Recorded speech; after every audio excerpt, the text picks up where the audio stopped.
Does Tobirama hate the Uchiha clan? Is he a racist? This is an incorrect conclusion based on a superficial look at the evidence, and yet it keeps cropping up again and again.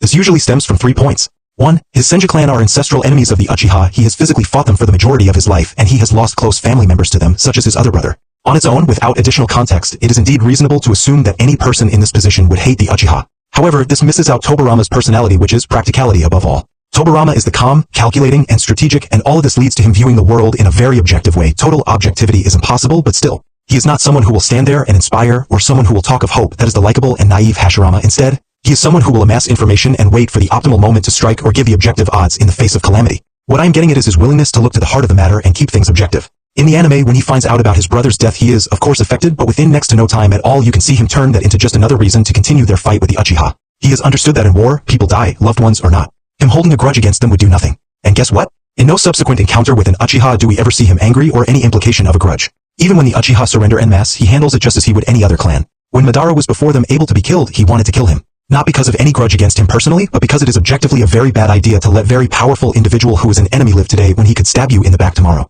2. His village building was deliberately biased against the Uchiha. This is wrong on multiple levels. He created the village's system and its institutions. Hashirama was basically a kind and charismatic figurehead of a Hokage with strong shinobi skills. Tobirama did the behind-the-scenes Hokage work. Tobirama is the most politically savvy individual we have seen in the Narutoverse. Because of his objective personality, he created a system where everyone would be able to utilize their abilities best. In this case, the Uchiha were, and Tobirama is correct, the best police force Konoha could hope for. In terms of doing the duty of a policeman, they had the best talents. At the same time, it would reduce some of the Uchiha's power, which was disproportionate compared to the other clans due to the Uchiha having a tightly bound clan that wished to stay grouped. Such a group naturally gives greater political power, the same as with the Hyuga's decision to do the same. The geographical movement away from the village's center perfectly offset this extra power from combined living. Tobirama's problem was that he was too good at his job, and so the system he passed on was too reliant on a skillful and unbiased political authority to keep things well balanced. Essentially, the system Tobirama designed was always going to collapse when handled poorly by those on top. Sadly, the one he passed it on to, Hiruzen, may have been an up-and-comer in terms of shinobi skills, but politics wasn't one of them. He is easily the worst politically. The cherry on top was being so bad at the Hokage job that he was forced to hand over all the dark side, half of being the head of a ninja village in a warring world, to another, Danzo.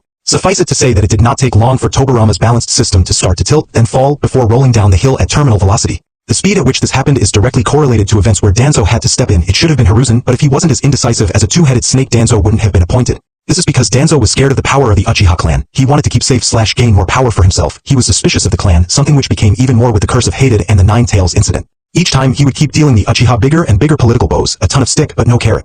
In conclusion, while you can argue that Tobirama created a system that required too much intricacy, it was ultimately others who twisted the system against the Uchiha. You can also argue that he built the system too sensitive to individuals, but in that case it needs to be recognized that the system becomes less effective the more standardized / less tailored to the individuals involved. Tobirama created the most efficient system he could, that is his nature, and that you are arguing that Tobirama should have properly foreseen the problem which actually didn't exist with him in charge. 3. Tobirama didn't like the Uchiha clan because of the Curse of Hatred. This is perhaps the most understandable slip-up. Or not, since it was refuted in the series. Tobirama doesn't care about whether a shinobi has the Curse of Hatred or not. He had Kagame Uchiha, a good life-saving friend, on his team for years. What Tobirama cares about are threats to the village. These take the form of powerful shinobi. Therefore, any powerful shinobi which might betray the Leaf Village was under Tobirama's supervision. Uchiha happened to appear on this list quite frequently, but this isn't due to bias but rather to do with the high relative power combined with the high instability of the Curse of Hatred, not because of any personal dislike from Tobirama. This is all shown by his just as readily praising of Uchiha who could overcome the Curse of Hatred. He held them in high esteem. If he hated the Uchiha themselves, this wouldn't be the case. Likewise, he is just as happy to talk of the Uchiha's great potential for love as he is about their potential for hate. It seems like he has a negative opinion of the Uchiha purely because his main drive, protecting the village, means he usually emphasizes threatening aspects of things. In conclusion, to say that Tobirama strongly dislikes the Uchiha, despite it being meme material, is being superficial. Tobirama wouldn't care if he had to have 10 Uchiha with him on a raid or 10 other Leaf Village shinobi. What he would care about would be the capabilities and trustworthiness of those shinobi. Likewise, if he had 10 Uchiha to protect the Leaf Village from assault instead of 10 other Leaf Village shinobi, Tobirama either wouldn't care or would be slightly pleased as the Uchiha are likely stronger than the other 10. What matters to Tobirama is the protection of the village and by extension, the understanding that other shinobi are on the Leaf side. So long as they are on the Leaf side, Tobirama cannot care less who they are and is more interested in their skill. To say Tobirama doesn't like Uchiha implying more than disliking their inherent emotional instability is only accurate when talking in a large generalization, and that is only true because they are wild cards, and so the stability-focused Tobirama is more suspicious of them in general.